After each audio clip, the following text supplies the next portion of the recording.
for when you want. All right. Welcome to the Midwest Angler Podcast. I'm Matt Deitch, joined as always by Scott Sturman. Today we have special guest Captain Chad Loreth from Iowa Great Lakes Outdoors. Chad, welcome to the podcast. Thank you. Tell us a little bit about yourself and your guide service that you run over here. You do it year-round? Yep, we do it year-round. So we're Iowa Great Lakes Outdoors. We're located in Milford, Iowa. That's at least where my wife and I reside, and she owns half the business too. For you guys that are looking to start one of these, they gotta own half. Okay, I'm telling you, they gotta own half. But anyway, she owns half the business. Our kids get involved with it as well. Our son actually helps us on occasion guide when he's home, and we like having him because he's really good with customers. We guide year-round. We're full service when it comes to open water and ice fishing. Pretty much all you need to do when you book a trip with us is just hop in the boat or hop on the snowmobile, and as long as you got clothing appropriate for the weather, we'll take you out and get you into fish. So it's kind of a pretty good time, and you know, that's the long and short story of it, but there's always a story. So Always. How long have you been doing it, Chad? So we started our business in 2012. And the first year, I only did 3 guide trips. So pretty discouraging, okay? Now, this is, several years later, we're up to 80 to 90 trips a year.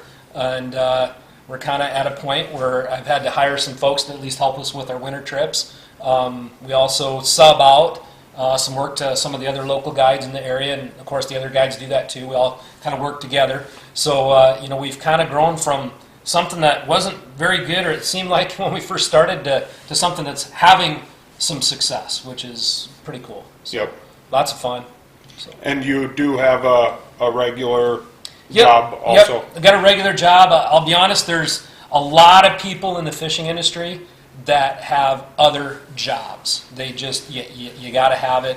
There's some folks that, are 100% full-time into it. The fishing industry is not an easy way to make a living, so if you're not into working hard and you want to be a guide or a professional angler, that's probably better rethink that career choice, because you got to work hard. That's why I'm going to do podcasts. That's awesome. You guys got a great one. So. You can be a bad fisherman, but a good podcast. You can talk about how good of a fisherman you are. Listen, we were out on the lake today. Don't let these guys kid you. They're pretty good. I mean, they bent the rod several times. I'm over there trying to tie my jig. Can't even see the thing. So. Well, you're drilling holes for us. So, yeah, that's true. You put the old guy to do that. Yeah, we were able to get out today over here at Okoboji. It was a good time. Weather wasn't really that great. Kind of had some snowy weather. At least it wasn't blowing 30 miles per hour like it has been, or negative temperatures. Yeah, you ain't a kid in there. How do you, as a guide, attack those days where it is kind of a bad weather kind of deal? Well, you guys heard me today. I mean, I don't tough days like this when you get weather. This was actually kind of nice today. But those below 0 days, it's really tough. So what I like to do, and I'm just going to talk specifically ice fishing because that's kind of where we're at.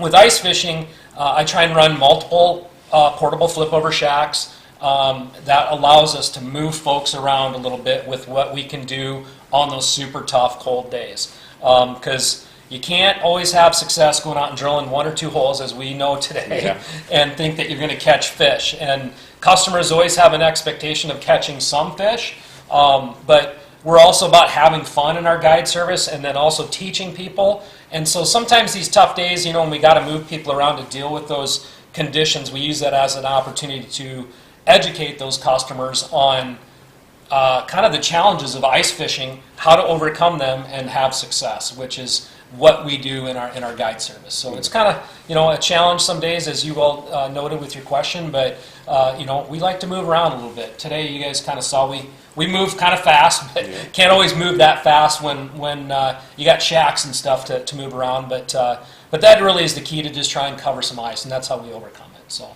right on. What is your favorite lake to fish over here?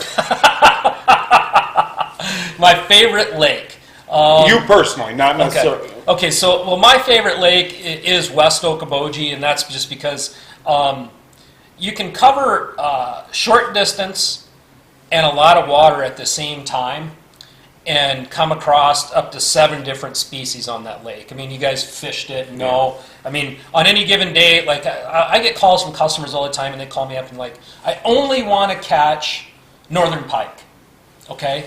And I'm like, okay, well, we can do that, and we will, but I can't guarantee you're only going to catch a northern pike because on any given weed line on West Okoboji, what do we catch, guys? Bluegills, crappies, smallmouth, largemouth, drum. So I mean, to me, I kind of take pride as a guide in those multi-species days because it is a true reflection of what we have for quality fishery here, which is pretty neat. And customers kind of, they pick that up and they see that and they're like, yeah, you're right. So, but that's why I like west of Okoboji, because you can catch a lot of different species. Yeah, and that multi-species thing is nice because you just never know what you're going to hook into. I mean, you never do. I mean, you see pictures that you post on your guide page a lot of the times. You're out there fishing for bluegills and somebody pulls in a 19-inch smallmouth. I mean, just to do that on panfish gear is just it is pretty fun. But I'm always looking at your page and I'm like, well, where's he at in the background? I'm trying to zoom in because he's always got these giant largemouth or smallmouth. Well, that's just because hold them up to the camera closer. Get them to the camera closer. Those are farm ponds, and then he brings them over here and Okoboji in the background. Yeah. Oh yeah. No. What made you decide? Obviously, you kind of thought, yeah, I think I'd like to be a guide. What made you finally pull the trigger? Just pure love of fishing and thought. So this is a kind of a serious thing. Me and my brother, our dream is to own a resort together. That was our dream. And then life changed for him. He's no longer with us. And I was like, I still want to do this, but I can't do it in Iowa. Raising 2 kids. I got a wife that's got a professional career. I have a professional regular job. So guiding was kind of a good fit because I love to fish. And, cut my teeth fishing in Minnesota as a youngster. Taking those week-long vacations up to the Alexandria area, which is, a lot of folks know that area in terms of the quality of fishing it's got. And just love to fish. And so when we moved down here, our life was right with our kids' ages where they were doing things on their own, and I could actually, they were getting out of high school and going into college, and that was a good time to say, okay, I can start a business. And that's the way we approach it as a business.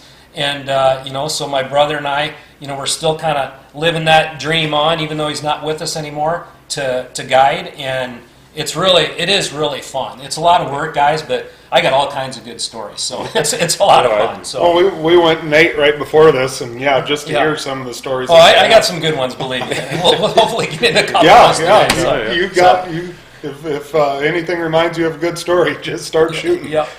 Where did you grow up then? So I'm originally an Iowan, just like you guys. So I'm originally in Minnesota. North of the border. Oh, okay. A mile north of the border. Listen, okay, we're still going to pick on you for that, right? But, originally, I'm from Sioux City, and through my life, I've lived a lot of different places. So I've gone from Sioux City to Ames to Parnell, Iowa, back to Polk City, Iowa, to Faribault, Minnesota, to Cook and Tower, Minnesota, back to Faribault, up to Little Falls, Minnesota, and here we are in Milford, Iowa, and we're probably going to be here a while. Yep, well, that's good. No. Way up there in northern Minnesota then if you were up in Tower. Yes. Where's Little Falls? Little Falls. South of Brainerd. Oh, okay. Yeah. Between St. Cloud International and Falls. I've been there too. In fact, I got a story about that. So when we were when I was up in Cook, I was up there for work, and my wife and the kids came up, and they were way little. Okay, so we're like, this is before all this stuff with passports at the border and stuff, so you could cross, go to the crossing and get in. And so we're like, the kids are crabby today. There's not a lot for them to do in northern Minnesota at that time of year, especially when it's like 30 below. So we're like, we're going to drive up to St. Francis across the border of International Falls there. So we go through the border, and the kids are hungry, and so we go to this McDonald's up there, and we get in there, you guys know what kids do. They tend to throw a fit, right?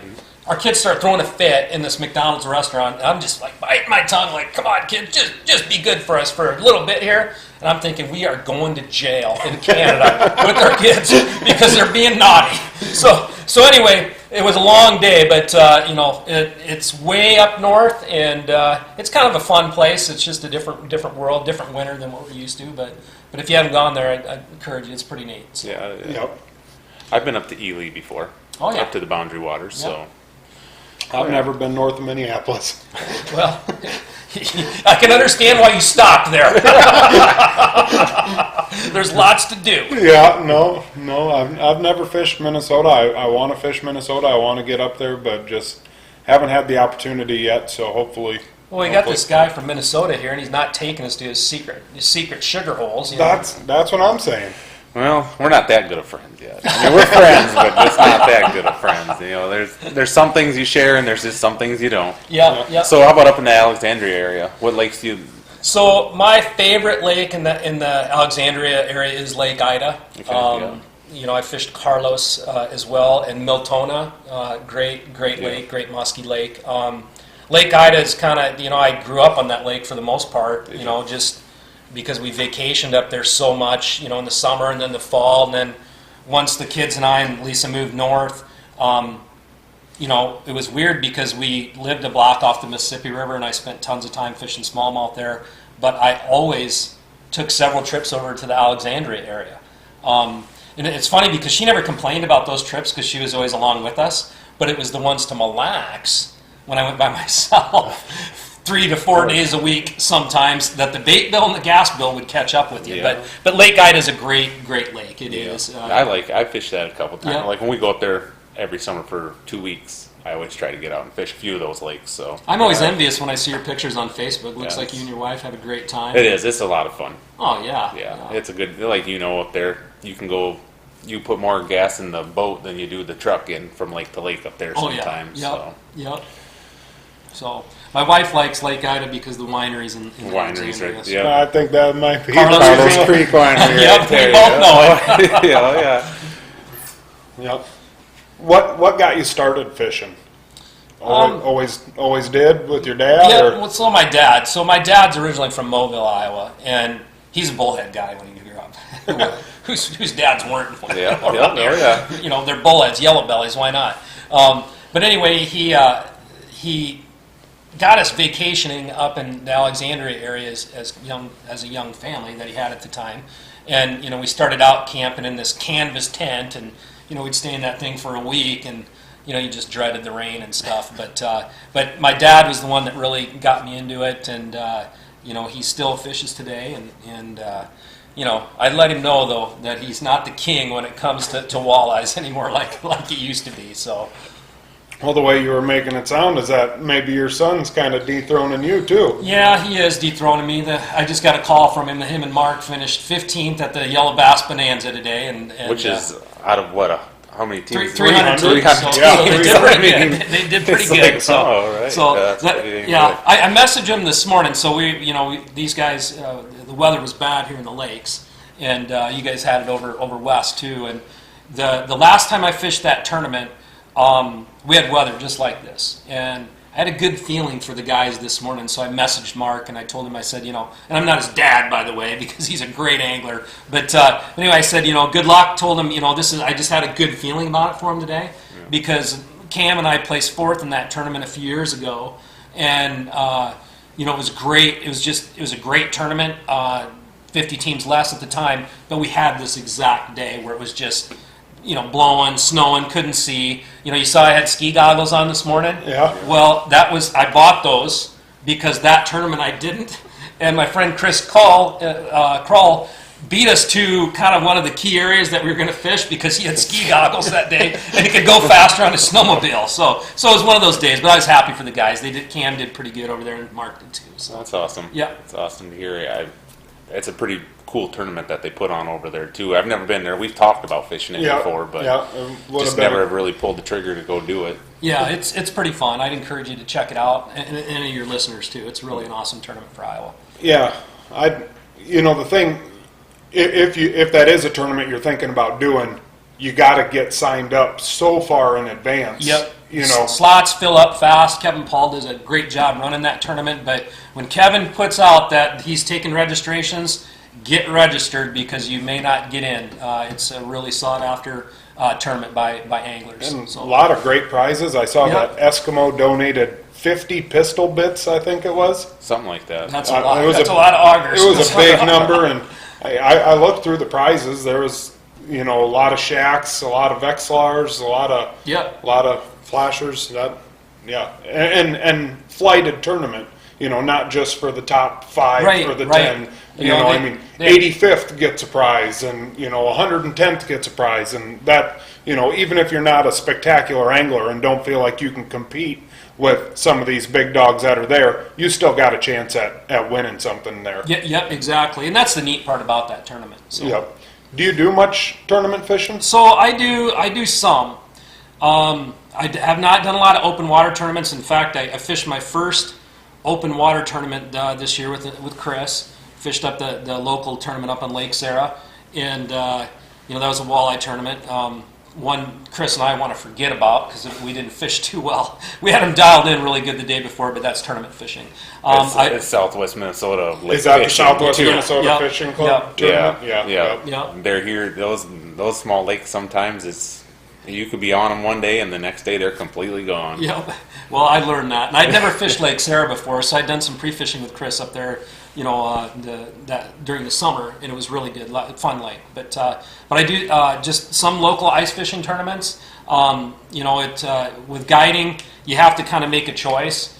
And you know, I'm not old, but you know, I am going to probably lean towards fishing some more tournaments the next couple of, you know, 2, 3, 4 years. The NAIFC event that came here this year was a pretty fun event to fish. I'd encourage you guys to participate in that. They welcome newcomers. It's a great thing for Okoboji, and the NAIFC tournament circuit is really I call it the elite for the ice angling community. But the cool part about it is it's open to anybody. So, you know, I'd encourage anybody that wants to try tournament fishing. That's a great circuit to fish. But there's a lot of other smaller tournaments I've participated in, but no, not as strong a tournament background when it comes to the ice angling or open water.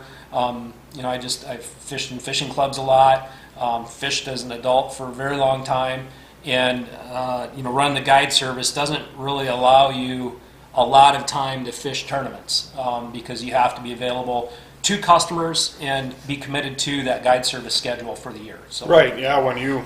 When you decide that you're going to fish a tournament that weekend, that's potential customers you're turning away. And yep, exactly. And the other thing too and you guys know this. I mean, you both have families, so we all have to balance fishing around family, and family comes first. And so you got to block those vacations out when you're running a business and working a job, you know, with family. So that's a priority there too. So, you know, tournament angling for me kind of takes that back seat. But I think you know, as I get used to the schedule a little bit more, and we get maybe some more help during the open water season, I'll be able to participate in some of that a little bit. And I, you know, look, I had a good time at the ones I fished this last year. I mean, they're super fun to fish at a competitive level. It's a good time. So. Yep. How many guide trips do you do a year? Between 80 and 90, you know, depending on the year. Like this year as an example, you know, I'll just talk about our winter season to date. So it started off really slow, and then I did a lot of pre-fishing for NAIFC up to 3 weeks preparing for that event. So I didn't really advertise a lot. You know, we had good ice, but we didn't. My first day on the ice was November 27th. I didn't really publicize that because we had thin ice at that time, but I was out on a good solid 4 inches, caught some fish, nothing great, but you know, as you guys know, our ice season really kind of started off a little bit quick where we got ice, and then all of a sudden she slowed down, and winter wasn't really here, and now we got lots of winter. So but today was day 47 for the season, and we've booked a lot of trips this last 2.5 weeks. So I've got a fairly busy weekend schedule pretty much every weekend through like the second weekend of March right now. So, and like late ice coming up here in the next few months, it really gets really good out here on the Yep, chain of lakes. Yep, it does. So what I do too, so I don't run a lot of late ice trips with customers. So about that second weekend of March, I'll be done taking bookings. And the primary reason I don't is because, as you guys know, the ice conditions can change so fast that time of year. And I've been out on some late ice where it's really good in the morning, and by the afternoon, you better be getting off. So it's just kind of unpredictable, but the quality of the fishing we have that time of year is amazing. Well, it's a safety factor. Safety factor. You don't want to put any of your clients in any... Our customers come first, their safety. Not to say that I don't practice safety, because the folks that fish with me know I do. Yep. Especially the folks that you kind of got a taste of that today with our regular crew. They know that that's like first with us all the time. And I don't get complacent about it. But that late ice period, I love targeting crappies that time of year. I don't keep a lot of fish, a lot of catch and release. So and you guys are too like that. Yep. And so, but yeah, great time of year. So, do you prefer to guide open water over ice fishing more, or you just like them pretty equal? The open water stuff is easier, way easier. Okay, the hard water stuff it's work. You saw me today lugging a shack around, and that's like that every day when you're guiding.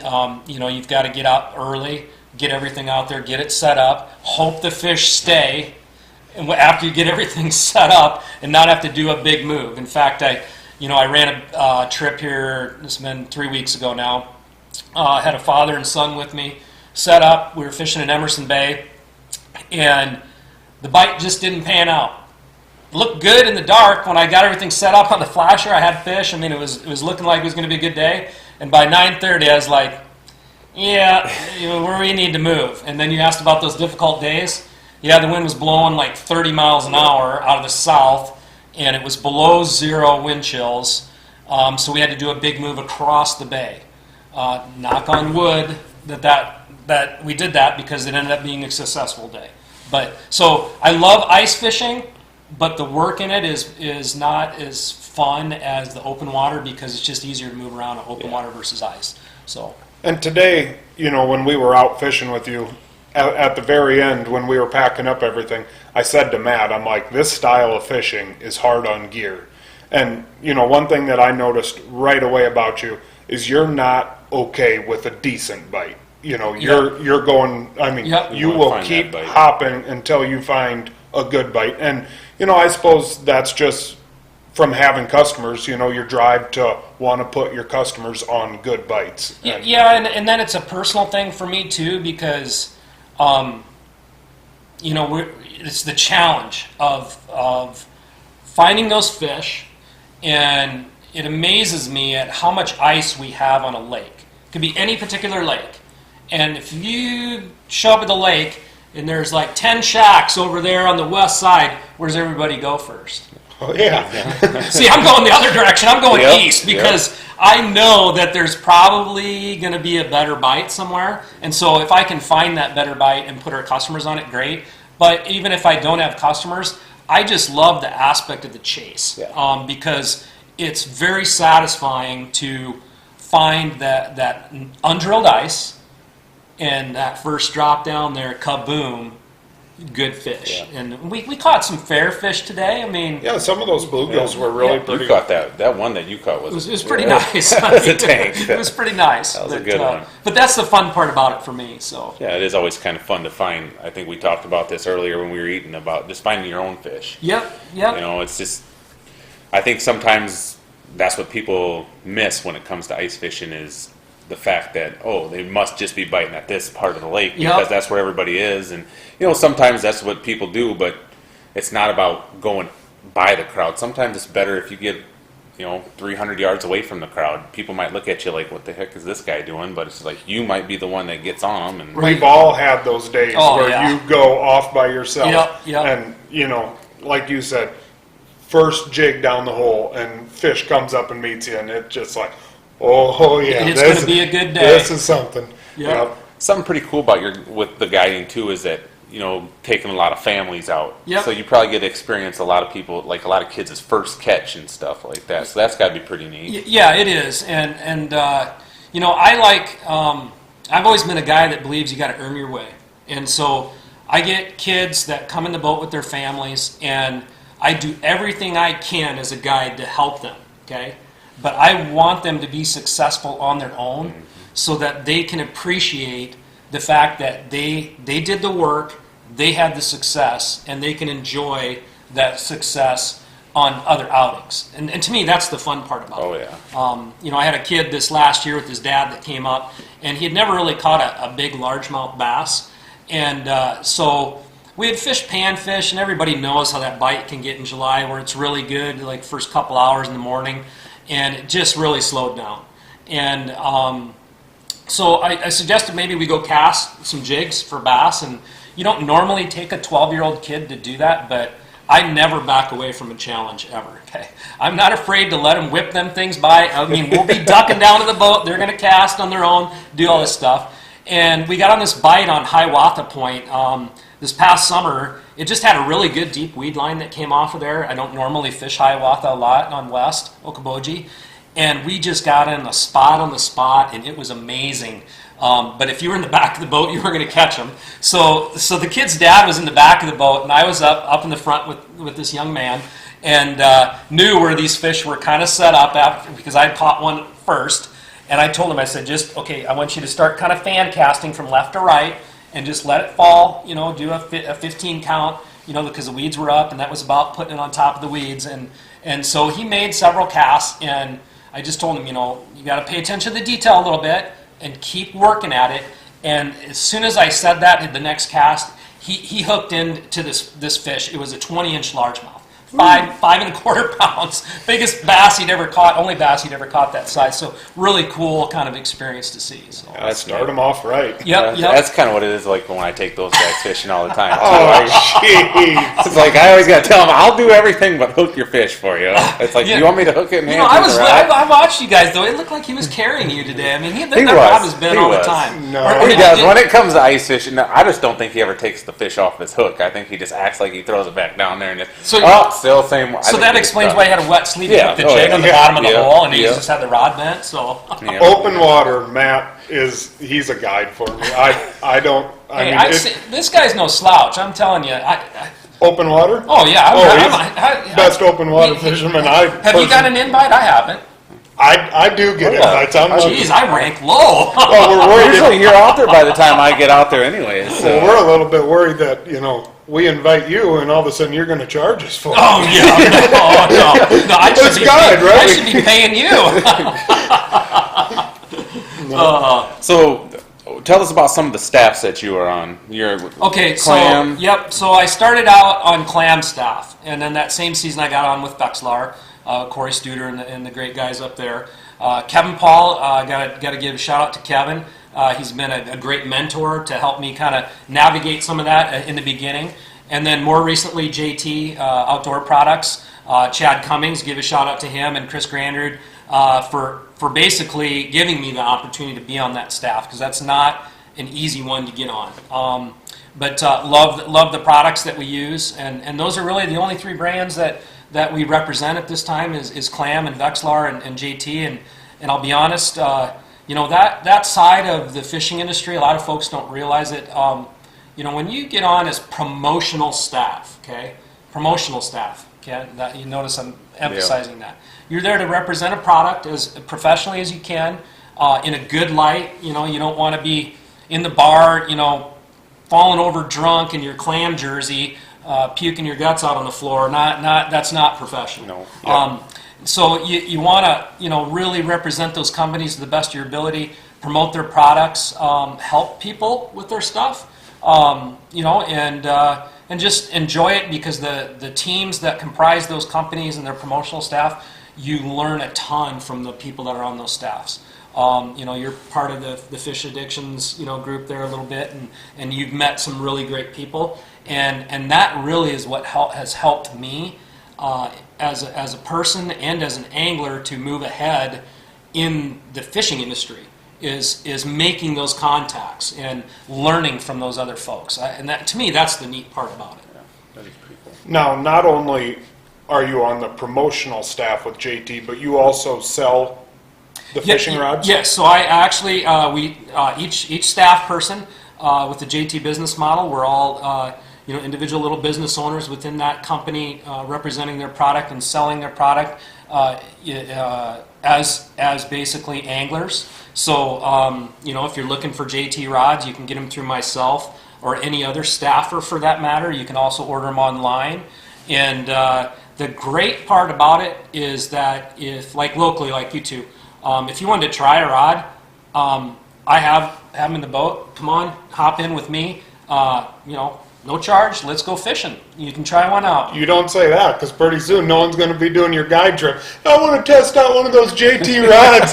So I put a time limit on it, an hour. In fact, but that's a good point. So like I did this deal this last summer. It was basically fish with JT for a night, and so I just took a couple people out for a couple hours, and they got to try the different rods that I had in the boat, the long rods, and I would do the same for ice fishing because I enjoy meeting people. And we had a great time. And those guys, let me tell you, they set the hook on some fish. Levi Marks, he no longer lives here, but he was a teacher at Okoboji, and he called me up and said, hey, I want to participate in this. So we went out there and did some bass fishing in Emerson and had a good time. But the great part about that is that you get to try the product. It's kind of like, you go to the car lot, you get to drive your car, right? Mm-hmm. The same deal. You get it, with the staffers, if they have a rod and you want to try it, call them up. Talk to them about it, and they would be willing to help you out with it. So pretty cool from that standpoint. You're not just buying it off the shelf and you think it feels great in the shop, but then you go out on the lake and it's like, oh, this wasn't really what I was looking for. So that's what I love about it. Now tell us, you got kind of a cool title as far as being a captain. Yep. Okay, what goes into being a captain as far as like with your guiding and everything? Okay, so what the captain's license is, there's basically a couple types that you'll see in the upper Midwest. You have the Great Lakes license, and then you have the inshore. That's what I've got because we don't operate on the Great Lakes. And it's basically the 6-pack operator of uninspected passenger vehicles, OUPV. So what that means is that it's a professional credential that basically I've tested for, not just by taking an exam, but it also involves a medical exam and a drug test. And then I'm allowed to take up to 6 people for hire in our boat. Now our boat, of course, only holds 6. That's a capacity. So for me, it's 5 passengers, and that's for hire. So because they're paying me, I felt that was kind of a professional credential that we needed to get in our business. If you ask me how easy it is, it's not so easy to get. There's a little bit of a cost to it, but if there's anybody that thinks they want to do that, around here locally, I'd be more than happy to talk with them about it, because it is a really great learning experience, and pretty cool to go through that process. So. On something like that, is that a one and done, or do you have to take continuing education classes? Or so every 5 years I'll have to renew the credential. Okay. Do not let that credential expire. Okay. Kind of like a teaching license. Yep, exactly. You want to renew that thing. Yeah. Right? So you'll want to renew it when the time comes. Otherwise, you're going to have to retest. I will tell you, the test is not so easy. The coursework, I actually did mine online and then took the testing over in Sioux Falls. But when you do things online, you tend to kind of drag your feet in getting through them.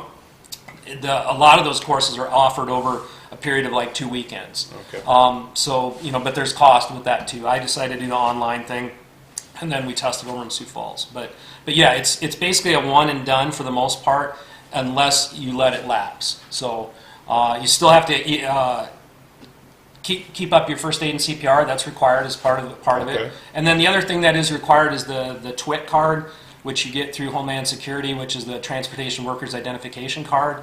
That's a prerequisite for that license, and that one's renewable as well. So. Yeah. Learn something new every day. Yeah. That was a background investigation. Now, look, I'm okay, but I was telling you, if they dug way back, and I was like, We don't wanna 12, like in 12th grade, I was going to have trouble. But luckily they didn't. So, Well, I think that's for all three of us. When they say background check, we're like, how far back do you go? Only about 7 years for me. yeah. No. Are you part of any other guide associations, anything like that? Is there- I'm a member of the NPA, National Professional Anglers Association, and not because I'm a tournament pro, but because I'm a licensed captain. You can be a member of that organization, which is a really good organization for professionals in the fishing industry. Whether you're a charter captain, tournament angler, that's kind of their professional accreditation organization. So pretty cool. Okay. And so if a listener wants to book you for a guide trip, Facebook, you Yep. got a website? Yep. So the best way is probably to start is through our website, igloutdoors.com, and you can go there under contact us and send us an email, and then we can get in touch with you. Also, we have a Facebook page, Instagram, and then a Twitter account as well. You can go to a live Facebook page feed on our website, right there on the right-hand side when you pull the website up, and then you can follow us there. So. Okay. Yeah, I always have people asking me, like, they come over to the lakes a lot, and they're like, oh, I have a son that loves to fish, but we don't have any of the equipment. I'm always telling them, get a hold of Chad. Yeah, Get or a any hold- guys. Or any of the guys. Yeah, I said, any there's of a the lot of guys good are guides willing to over there. help. Yep. Get a hold of those guys. It's a great way to get those kids out there, and, How many people can you personally, well, you said that you will subcontract for, say, out with other... Yeah, so basically it's just a matter of calling the other guides. Doug Burns, the Iowa Guide Service, great guy. I never hesitate to call Doug if I need help. A great, exceptional walleye angler. Ryan Hale with Hale's Guide Service, great bass angler. Darren Jones with Big Fin Guide Service, work with Darren a lot. John Campbell is another excellent guide here. Great tournament walleye experience, and John's got a great personality. John Grosvenor. Those are kind of the main ones that we work with. Rich Menken has done some things here more recently, especially with his Okoboji Hardwater, his hard house business. Yeah. I don't have a hard house personally in our guide service, so anybody that asks that, a lot of times I just refer them straight to Rich. So, but everybody works together, and I think that's really what makes what keeps everybody happy in the lakes as tourists that are coming here to fish is that if somebody calls us, we try and help them get in with somebody else because they're here and they want to fish. Yep. And that's really what Okoboji tourism is. I mean, that's the aspect of it when it comes to fishing that a lot of folks don't realize. We all try and work together. Yeah. But if somebody had a family of 14 or something Yep. like that. Oh yeah, most definitely. I mean, Yep. you could. Yep, I gotta call other people because I can't fit everybody obviously in a capacity of 6 boat. But you can do it. You can. Yep, you I can can work get with those that. set up. Yep. Get those set up, and we do. So. Yep. and a typical, you run half-day trips, full-day trips? Yeah. So we run half day, and what I do, I don't do a lot of 2-trip-a-day stuff. One, just because I like to keep my equipment really maintained. 2, I don't really have to do 2 trips. I'll do them a day, but I prefer to do 1, and I'll run 4 to 6 hours. And the reason I do that is because there are days up here where you'll run that 1 trip for 4 hours, and you can have success or you can strike out. And if I'm not having to run another trip, I'll give the customer a little bit more time, especially if the bite's been tough, because I want them to succeed. Yep. And there's other days though. Fish are, I don't want to call it. Fish can make us all look good and all look bad. Yeah. I can go from 0 to hero and vice versa in seconds, Oh, yeah. or in a matter of an hour. Yeah. It just happens. But we will go to every effort on that 4 to 6 hour trip to help folks. So. You got any? We're kind of probably getting fairly close to the end here, but do you got any crazy stories? Somebody some client hooking a big northern, or anything wild? Do you got anything wild for us? Well, I wouldn't call it wild, but I got a couple that, I mean, just the usual. I mean, last year, so I had, so kind of one serious, one kind of like, yep, we've all seen that before, and then another one that we'll all probably get a laugh out of. So, I had this one trip last year where, Ryan Hale, he's always got such great advice for me when we talk. I consider him a great friend, and he told me, you're going to see a lot of stuff in your boat, okay? You're going to have people get sick and all this stuff. Well, last year was the first time I had somebody get sick, but it wasn't because of me. It was because of the Okoboji store the night before. They had a few Bloody Marys, which I love their Bloody Marys too. But anyway, got a little seasick. And then I had another case this year where I had a little young guy got a little hot, so he wasn't feeling well, so we had to run him to shore. But I would say probably the funniest thing I've had happen in the boat so far. I mean, look, there's all kinds of fishing stories and things, but we all know kids and the way they look at life and everything. So we are up here actually, on the north end of East Okoboji, and I'm looking for kind of a good bite for some yellow bass, and we get into these perch, and they're not huge perch, but they're pretty good kids fish. Well, and we had a little bit of a slow time, so I'm like, yep, we're going to bend the rods right here. So we start catching these perch, okay, and they're just right and left, and then they start getting into some better yellows, and we all know how many yellow bass you can catch on a given day on this lake. And so they're swinging fish into me in the middle of the boat. I'm standing in the middle on the main deck, and that when I have customers get going, I usually have two on the back and then two up on the front and the bow, and they just will lift their fish and swing to me, and then I'll unhook them and throw them in the live well. Well, this little guy was like 8 years old, and he hooks into this fish, and his brother's got one, and I'm unhooking his fish, and as he's swinging his over to me, it flaps off and falls in the water. And he looks me dead in the eye and says, "Hey, mister, you need to get quicker on that net." So what do you say? I mean, you can't make that up. I mean, so I kindly smiled as his dad's like laughing in tears, and I said, I won't say his name, but I said, "Little Jimmy here, buddy," I said, "I will definitely get quicker on that net." So for the next 8 fish, I had to pull out that net, and they were all like 8 inchers. But he was okay after that, knowing that, hey, sometimes they just get away. So. Yeah. Hey, mister. Nope. But I don't know, Matt, if you've got anything else. Otherwise, Chad, if you've got anything else you want to throw out there? No, we had a good time today. Yeah, you guys thanks for having us. Well, hey, thank you for joining me. We need to do more of this. I keep telling him this. Yeah, we do. Because, we gotta help each other out when it comes to things with content and stuff. I mean, Matt handles some stuff for some of the companies, and it's not always easy taking selfies of yourself, and so we'll get together again and do this. So it was a lot of fun. I really appreciate it. Here. Well, thank you. Anytime you want me back, we can talk about all kinds of, maybe we'll get a summer. This is the best Dale and Brennan out there, believe me. It is. Prestige worldwide. Prestige worldwide, right Wide. No, I'll throw all Chad's contact information, his website and everything in the links on the videos, and if you guys are looking for a trip over here, we highly suggest Chad. We had a great time with him today. You will too. So, if that's all. And if I can't help you, I'll make sure you get in touch with one of the other guys. direction. Yep. All right. See you next week. Yep.